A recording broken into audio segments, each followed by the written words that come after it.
Share marketing Kannada ಚಾನಲ್ಗೆ ತಮಗೆಲ್ಲರಿಗೂ ಸ್ವಾಗತ. ಇವತ್ತು ಬಂದು 14 ನವೆಂಬರ್ 2024 ನಿಫ್ಟಿ 50ನಲ್ಲಿ ಏನಾಯಿತು, ಬೇಸಿಸ್ ಸೆನ್ಸೆಕ್ಸ್ನಲ್ಲಿ ಏನಾಯಿತು, ನಮ್ಮ ಸ್ಟಾಕ್ ಮಾರ್ಕೆಟ್ ಅಪ್ಡೇಟ್ ನೋಡ್ಕೊಂಬರೋಣ ಬನ್ನಿ. ಇವತ್ತು ನಿಫ್ಟಿ 50 ಕ್ಲೋಸ್ ಆಗಬೇಕಾದ್ರೆ ಸುಮಾರು 26.35 ಪಾಯಿಂಟ್ಸ್ಗಳ ಒಂದು ಇಳಿಕೆ ಕಂಡಿದೆ. ಅಂದರೆ ಕ್ಲೋಸ್ ಆಗಬೇಕಾದ್ರೆ ಸುಮಾರು 23,532.70 ಕ್ಲೋಸ್ ಆಗಿದೆ. ಅಂದರೆ ಇವತ್ತು ಒಂದು ಫ್ಲಾಟ್ ಡೇ ಅಂತಲೇ ಹೇಳ್ಬೋದು. ಅದೇ ರೀತಿ ನಾವು ಬೇಸಿಸ್ ಸೆನ್ಸೆಕ್ಸ್ ನೋಡಿದರೆ ಸುಮಾರು 110.64 ಪಾಯಿಂಟ್ಸ್ಗಳ ಒಂದು ಸಣ್ಣ ಇಳಿಕೆ ತೋರಿಸಿದೆ.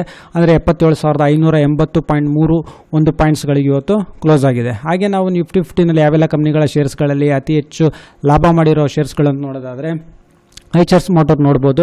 ಇವತ್ತು ಸುಮಾರು 6.43% ಒಂದು ಏರಿಕೆ ತೋರಿಸಿದೆ. ಅಂದರೆ ಪ್ರತಿಯೊಂದು ಶೇರಲ್ಲಿ ಇವತ್ತು ಸುಮಾರು 295 ರೂಪಾಯಿನ ಒಂದು ಏರಿಕೆ ಆಗಿದೆ.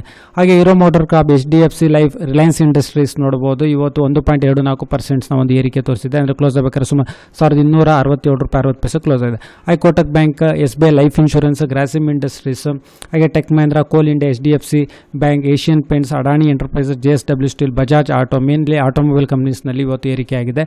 ಹಾಗೆ Mahindra and Mahindra, ICICI Bank, Axis Bank, Hindalco Industries, Apollo Hospitals ಶೇರ್ಸ್ಗಳಲ್ಲಿ ಇವತ್ತು ಏರಿಕೆಯಾಗಿದೆ.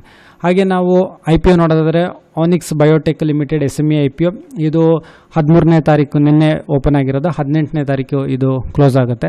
ಅದೇ ರೀತಿ 13ನೇ ತಾರೀಕು ಓಪನ್ ಆಗಿರೋದಂದರೆ ಇನ್ನೊಂದು ಜಿಂಕಾ ಲಾಜಿಸ್ಟಿಕ್ ಸೊಲ್ಯೂಷನ್ಸ್ ಲಿಮಿಟೆಡ್, ಇದು ಅಷ್ಟೇ 18ನೇ ತಾರೀಕು ಇದು ಕ್ಲೋಸ್ ಆಗಿದೆ. ಇದ್ರ ಬಗ್ಗೆ ಯಾವುದೋ ಅಪ್ಡೇಟ್ ಇಲ್ಲ. ರಿಟೇಲ್ ಕ್ಯಾಟಗರಿಲಿ ಎಷ್ಟು ಟೈಮ್ಸ್ ಅಥವಾ ಪಟ್ಟು ಇದು ಸಬ್ಸ್ಕ್ರಿಪ್ಷನ್ಸ್ ಆಗಿದೆ ಅಂದರೆ ಇಲ್ಲಿ ತನಕ ನಾಳೆ ನೋಡಬೇಕು. ಸೊ ವಿಡಿಯೋ ನೋಡೋದಕ್ಕೆ ತಮಗೆ ತುಂಬ ಧನ್ಯವಾದ. ದಯವಿಟ್ಟು ವಿಡಿಯೋನ ಲೈಕ್ ಮಾಡಿ, ಶೇರ್ ಮಾಡಿ, ಕಮೆಂಟ್ ಮಾಡಿ, ಚಾನಲ್ ಸಬ್ಸ್ಕ್ರೈಬ್ ಮಾಡಿ.